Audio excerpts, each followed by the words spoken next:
ಈ ಆಳವಾದ ವಿಶ್ಲೇಷಣೆಗೆ ಸ್ವಾಗತ. ಇವತ್ತಿನ ನಮ್ಮ ಚರ್ಚೆ ಪ್ರಸ್ತುತ ತಂತ್ರಜ್ಞಾನ ಜಗತ್ತಿನಲ್ಲಿ, ಅದರಲ್ಲೂ ವಿಶೇಷವಾಗಿ ಸಾಫ್ಟ್ವೇರ್ ಮತ್ತು ಎಂಜಿನಿಯರಿಂಗ್ ಕ್ಷೇತ್ರದಲ್ಲಿ ಭಾರೀ ಸಂಚಲನ ಸೃಷ್ಟಿಸ್ತಿರೋ ಒಂದು ಮಹತ್ವದ ವರದಿಯ ಬಗ್ಗೆ. ಖಂಡಿತ. ನಮ್ಮ ಇಂದಿನ ವಿಶ್ಲೇಷಣೆಯ ಮೂಲಾಧಾರ ಬಂದ್ಬಿಟ್ಟು the AI evolution of engineering employment.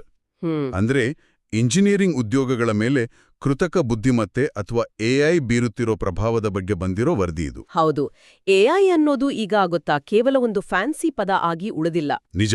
ಅದು ಎಂಜಿನಿಯರಿಂಗ್ ಉದ್ಯೋಗ ಕ್ಷೇತ್ರನ, ಆ ಸಾಫ್ಟ್ವೇರ್ ಡೆವಲಪ್ಮೆಂಟ್ ಪ್ರಕ್ರಿಯೆನ ಸಂಪೂರ್ಣವಾಗಿ ಮರುರೂಪಿಸುತ್ತಿದೆ ಅಂತಾನೆ ಹೇಳಬಹುದು. ಕರೆಕ್ಟ್. ಹಾಗಾಗಿ ನಮ್ಮ ಇಂದಿನ ಮುಖ್ಯ ಗುರಿ ಏನು ಅಂದ್ರೆ, ಈ ಹೊಸ ಎಐ ತಂತ್ರಜ್ಞಾನ ಎಂಜಿನಿಯರಿಂಗ್ ಜಗತ್ತನ್ನ, ಅದರಲ್ಲೂ ವಿಶೇಷವಾಗಿ ಪ್ರವೇಶ ಮಟ್ಟದ ಅಂದ್ರೆ ಎಂಟ್ರಿ ಲೆವೆಲ್ ಹುದ್ದೆಗಳನ್ನ ಹೇಗೆ ಬದಲಾಯಿಸ್ತಿದೆ ಮತ್ತು ಈ ಬೃಹತ್ ಬದಲಾವಣೆಗೆ ತಂತ್ರಜ್ಞರು ತಮ್ಮನ್ನ ತಾವು ಹೇಗೆ ಸಜ್ಜುಗೊಳಿಸ್ಕೊಳ್ತಿದ್ದಾರೆ ಅನ್ನೋದನ್ನ ಆಳವಾಗಿ ಅರ್ಥ ಮಾಡ್ಕೊಳ್ಳೋದು. ಈ ವರದಿಯ ಶೀರ್ಷಿಕೆಯಲ್ಲಿರೋ ವಿಕಾಸ್ ಅಥವಾ ಎವಲ್ಯೂಷನ್ ಅನ್ನೋ ಪದನೇ ಆ ಇಡೀ ಚಿತ್ರಣನ ನಮ್ಮುಂದಿಡುತ್ತೆ. ತಂತ್ರಜ್ಞಾನದ ಇತಿಹಾಸನ ಒಮ್ಮೆ ತಿರುಗಿ ನೋಡಿದ್ರೆ, ಯಾವುದೇ ಒಂದು ಹೊಸ ಕ್ರಾಂತಿಕಾರಿ ತಂತ್ರಜ್ಞಾನ ಮಾರುಕಟ್ಟೆಗೆ ಬಂದಾಗ ಅದು ರಾತ್ರೋರಾತ್ರಿ ಎಲ್ಲವನ್ನೂ ನಾಶ ಮಾಡೋದಿಲ್ಲ. ಎಕ್ಸಾಕ್ಟ್ಲಿ, ನಾಶ ಮಾಡಲ್ಲ. ಬದಲಾಗಿ ಕೆಲಸ ಮಾಡೋ ವಿಧಾನನ ವಿಕಸನಗೊಳಿಸುತ್ತೆ. ಆದ್ರೆ ಇಲ್ಲಿ ಎದ್ದು ಕಾಣುವ ಒಂದು ಪ್ರಮುಖ ಅಂಶ ಅಂದ್ರೆ ಕೃತಕ ಬುದ್ಧಿಮತ್ತೆ ತರ್ತಿರೋ ಬದಲಾವಣೆಯ ವೇಗ. ಹೌದು, ಆ ವೇಗ ನಿಜಕ್ಕೂ ಆಶ್ಚರ್ಯಕರ. ಒಂದು ಕಾಲದಲ್ಲಿ ಎಂಜಿನಿಯರಿಂಗ್ ಅಂದ್ರೆ ವರ್ಷಗಟ್ಟಲೆ ಕೂತು ಸಾವಿರಾರು ಸಾಲುಗಳ ಕೋಡ್ ಬರೆಯೋದು, ಅದನ್ನ ಮ್ಯಾನ್ಯುಯಲ್ ಆಗಿ ಟೆಸ್ಟ್ ಮಾಡೋದು ಆಗಿತ್ತು. ಆದ್ರೆ ಈಗ ಆ ಇಡೀ ಪ್ರಕ್ರಿಯೆಯ ಮೂಲಭೂತ ಸ್ವರೂಪನೇ ಬದಲಾಗ್ತಿದೆ. ಈ ವರದಿಯು ಪ್ರಸ್ತುತ ಉದ್ಯೋಗ ಮಾರುಕಟ್ಟೆಯಲ್ಲಿ ನಡೀತಿರೋ ಈ ಸ್ಥಿತ್ಯಂತರನ ಅತ್ಯಂತ ಸೂಕ್ಷ್ಮವಾಗಿ ಅಂಕಿಅಂಶಗಳ ಸಮೇತ ವಿಶ್ಲೇಷಿಸಿದೆ. ಓಕೆ, ಇದನ್ನ ಸ್ವಲ್ಪ ಬಿಡಿಸಿ ನೋಡೋಣ.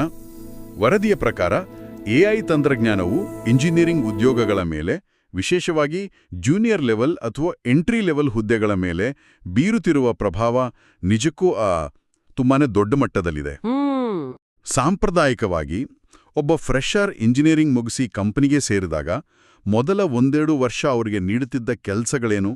ಬೇಸಿಕ್ ಕೋಡಿಂಗ್, ಸಣ್ಣಪುಟ್ಟ ಬಗ್ಗಳನ್ನು ಫಿಕ್ಸ್ ಮಾಡೋದು ಅಥವಾ ಸಾಫ್ಟ್ವೇರ್ ಟೆಸ್ಟಿಂಗ್. ಹೌದು, ಬಹುತೇಕ ದಿನನಿತ್ಯದ ಪುನರಾವರ್ತಿತ ಕೆಲಸಗಳು. ಅದೇ.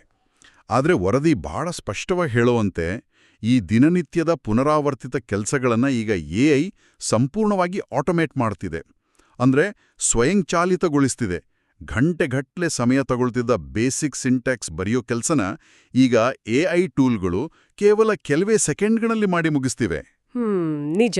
ಇದು ಹೊಸದಾಗಿ ವೃತ್ತಿಜೀವನ ಆರಂಭಿಸೋ ಯುವ ತಂತ್ರಜ್ಞರ ಬುನಾದಿಯನ್ನೇ ಅಲುಗಾಡಿಸ್ತಿದೆ ಅಲ್ವಾ? ಇಲ್ಲಿನ ಅತ್ಯಂತ ಆಕರ್ಷಕ ವಿಷಯ ಅಂದ್ರೆ ಈ ಸ್ವಯಂ ಚಾಲನೆಯ ಅಥವಾ ಆಟೋಮೇಷನ್ ಹಿಂದಿರೋ ತಾಂತ್ರಿಕ ತರ್ಕ.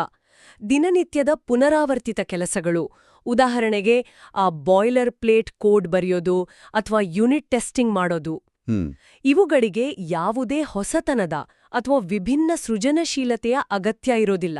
ಅವು ಕೇವಲ ನಿರ್ದಿಷ್ಟ ನಿಯಮಗಳನ್ನ ಆಧರಿಸಿದ ಯಾಂತ್ರಿಕ ಪ್ರಕ್ರಿಯೆಗಳು. ಕರೆಕ್ಟ್.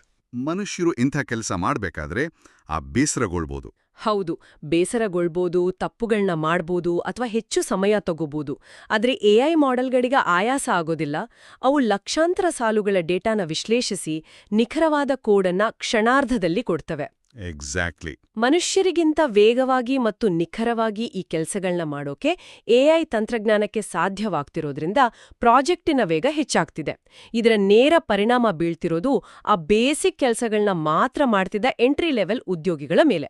ಅವರು ವಾರಗಟ್ಲೆ ಮಾಡ್ತಿದ್ದ ಕೆಲಸನ ಈಗ ಒಂದು ಎಐ ಪ್ರೋಗ್ರಾಂ ಕೇವಲ ಪ್ರಾಂಪ್ಟ್ ನೀಡಿದ ತಕ್ಷಣವೇ ರೆಡಿ ಮಾಡ್ತಿದೆ. ಅಂದ್ರೆ ಇದು ಕೇವಲ ಒಂದು ಸೈದ್ಧಾಂತಿಕ ಚರ್ಚೆಯಾಗಿ ಉಳಿದಿಲ್ಲ. ವರದಿಯಲ್ಲಿರೋ ಡೇಟಾ ಗಮನಿಸಿದ್ರೆ ಈ ತಂತ್ರಜ್ಞಾನ ಮಾರುಕಟ್ಟೆಯಲ್ಲಿ ಈಗಾಗಲೇ ಎಷ್ಟು ಆಳವಾಗಿ ಬೇರೂರಿದೆ ಅನ್ನೋದು ಸ್ಪಷ್ಟವಾಗುತ್ತೆ. ನಾವಿಲ್ಲಿ ಗಮನಿಸಬೇಕಾದ ಪ್ರಮುಖ ವಿಚಾರ ಅಂದ್ರೆ, ಕೇವಲ ಕೋಡಿಂಗ್ ವೇಗ ಹೆಚ್ಚಾಗ್ತಿಲ್ಲ, ಬದಲಾಗಿ ನೇಮಕಾತಿಯ ಸ್ವರೂಪನೇ ಬದಲಾಗ್ತಿದೆ. ನೇಮಕಾತಿ ಸ್ವರೂಪ ನಿಜ. ಈ ವರದಿ ಉಲ್ಲೇಖಿಸಿರೋ ಕೆಲವು ನಿರ್ದಿಷ್ಟ ಅಂಕಿಅಂಶಗಳು ನಿಜಕ್ಕೂ ಎಂಜಿನಿಯರಿಂಗ್ ಜಗತ್ತಿನ ಕಣ್ಣು ತೆರೆಸುವಂತಿವೆ. ವರದಿಯ ಪ್ರಕಾರ ಕೆಲವು ಪ್ರದೇಶಗಳಲ್ಲಿ ಜೂನಿಯರ್ ಟೆಕ್ ಹುದ್ದೆಗಳು ಬರೋಬ್ಬರಿ 35% ಅಂದ್ರೆ 35% ಕುಸಿತ ಕಂಡಿವೆ. 35%? ಹೌದು. ಇದು ಬಹಳ ದೊಡ್ಡ ಸಂಖ್ಯೆ. ಹೊಸದಾಗಿ ಪದವಿ ಪಡೆದು ಬರೋ ಯುವಕರಿಗೆ ಮೊದಲಿದ್ದ ಅವಕಾಶಗಳಲ್ಲಿ 1/3 ಅವಕಾಶಗಳು ಈಗ ಇಲ್ವಾಗಿವೆ. ಈ 35% ಕುಸಿತ ಉದ್ಯೋಗ ಮಾರುಕಟ್ಟೆಯ ಇಂದಿನ ನೈಜ ಪರಿಸ್ಥಿತಿನ ಪ್ರತಿಬಿಂಬಿಸ್ತಿದೆ. ಖಂಡಿತ.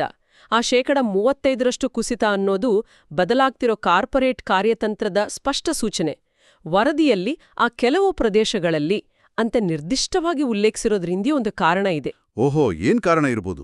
ಎಲ್ಲಿ ಟೆಕ್ ಕಂಪನಿಗಳ ಸಾಂದ್ರತೆ ಹೆಚ್ಚಾಗಿದೆಯೋ ಮತ್ತು ಎಲ್ಲಿ ಹೊಸ ತಂತ್ರಜ್ಞಾನಗಳ ಅಳವಡಿಕೆ ವೇಗವಾಗಿ ನಡೀತಿದೆಯೋ ಆ ಟೆಕ್ ಹಬ್ಗಳಲ್ಲಿ ಈ ಕುಸಿತದ ಪ್ರಮಾಣ ಎದ್ದು ಕಾಣ್ತಿದೆ. ಕಂಪನಿಗಳು ಈಗ 10 ಜನ ಜೂನಿಯರ್ ಡೆವಲಪರ್ಗಳನ್ನ ನೇಮಿಸ್ಕೊಂಡು ಅವ್ರಿಗೆ ತಿಂಗಳುಗಟ್ಲೆ ಟ್ರೈನಿಂಗ್ ಕೊಟ್ಟು ಆಮೇಲೆ ಅವರಿಂದ ಬೇಸಿಕ್ ಕೋಡಿಂಗ್ ಮಾಡಿಸೋದು. ಹೌದು, ಆ ಸಾಂಪ್ರದಾಯಿಕ ವಿಧಾನದಿಂದ ಕಂಪನಿಗಳು ಈಗ ಹೊರಬರ್ತಿವೆ. ಬದಲಾಗಿ ಆ ಕೆಲ್ಸನ ಮಾಡೋಕೆ ಎಐ ಟೂಲ್ಗಳ ಲೈಸೆನ್ಸ್ ಖರೀದಿಸ್ತಿವೆ. ಇದರಿಂದ ಕಂಪನಿಗಳಿಗೆ ತರಬೇತಿಯ ಸಮಯ ಮತ್ತು ಹಣ ಎರಡೂ ಉಳಿತಾಯ ಆಗ್ತಿದೆ. ಎಂಟ್ರಿ ಲೆವೆಲ್ ಉದ್ಯೋಗಾಕಾಂಕ್ಷಿಗಳಿಗೆ ಇದು ನಿಜಕ್ಕೂ ಒಂದು ಎಚ್ಚರಿಕೆಯ ಗಂಟೆ. ಯಾಕಂದ್ರೆ ಅವರು ಸ್ಪರ್ಧಿಸ್ತಿರೋದು ಕೇವಲ ಇತರ ಅಭ್ಯರ್ಥಿಗಳ ಜೊತೆಯಲ್ಲ, ಬದಲಾಗಿ ಅತ್ಯಂತ ವೇಗವಾಗಿ ಕಲಿತಿರೋ ಎಐ ತಂತ್ರಜ್ಞಾನದ ಜೊತೆ. ಎಕ್ಸಾಕ್ಟ್ಲಿ. ಇದೇ ವರದಿಯಲ್ಲಿರೋ ಇನ್ನೊಂದು ಅಂಶ ಈ ಕುಸಿತದ ವ್ಯಾಪ್ತಿನ ಮತ್ತಷ್ಟು ಸ್ಪಷ್ಟಪಡಿಸುತ್ತೆ. ದೊಡ್ಡ ಸಂಸ್ಥೆಗಳ ಅಂದ್ರೆ ಲಾರ್ಜ್ ಎಂಟರ್ಪ್ರೈಸಸ್ ವಿಷಯಕ್ಕೆ ಬಂದ್ರೆ ಪರಿಸ್ಥಿತಿ ಇನ್ನೂ ಭಿನ್ನವಾಗಿದೆ. ವರದಿ ಸ್ಪಷ್ಟಪಡಿಸೋ ಹಾಗೆ ದೊಡ್ಡ ಸಂಸ್ಥೆಗಳಲ್ಲಿ ನಿರ್ದಿಷ್ಟ ಸಾಫ್ಟ್ವೇರ್ ಹುದ್ದೆಗಳು 50% ಕಡಿತಗೊಳ್ಳುವ ಸಾಧ್ಯತೆ ಇದೆ. ಹೌದು, 50%. ಅರ್ಧಕ್ಕರ್ಧ ಕಡಿತ. ಸಾಮಾನ್ಯವಾಗಿ ದೊಡ್ಡ ಮಲ್ಟಿನ್ಯಾಷನಲ್ ಕಂಪನಿಗಳು ಸಾವಿರಾರು ಸಂಖ್ಯೆಯಲ್ಲಿ ಕ್ಯಾಂಪಸ್ ಸೆಲೆಕ್ಷನ್ ಮೂಲಕ ಜೂನಿಯರ್ ಎಂಜಿನಿಯರ್ಗಳನ್ನು ನೇಮಿಸ್ಕೊಳ್ತಿದ್ವು. ಆದರೆ ಈಗ ನಿರ್ದಿಷ್ಟ ಸಾಫ್ಟ್ವೇರ್ ಟೆಸ್ಟಿಂಗ್ ಮತ್ತು ಬೇಸಿಕ್ ಡೆವಲಪ್ಮೆಂಟ್ ಕೆಲಸಗಳಿಗೆ ಸಂಬಂಧಿಸಿದಂತೆ ಅವರು ತಮ್ಮ ಮಾನವ ಸಂಪನ್ಮೂಲನ 50% ಕಡಿಮೆ ಮಾಡೋದಿದ್ದಕ್ಕೆ ಹೆಜ್ಜೆ ಹಾಕ್ತಿದ್ದಾರೆ. ಇದು ಇಡೀ ಎಂಜಿನಿಯರಿಂಗ್ ಶಿಕ್ಷಣ ವ್ಯವಸ್ಥೆ ಮತ್ತು ಉದ್ಯೋಗ ಮಾರುಕಟ್ಟೆಯ ಆರ್ಥಿಕತೆಯ ಮೇಲೆ ದೊಡ್ಡ ಪರಿಣಾಮ ಬೀರುವಂಥ ವಿಚಾರ. ಖಂಡಿತವಾಗಿಯೂ.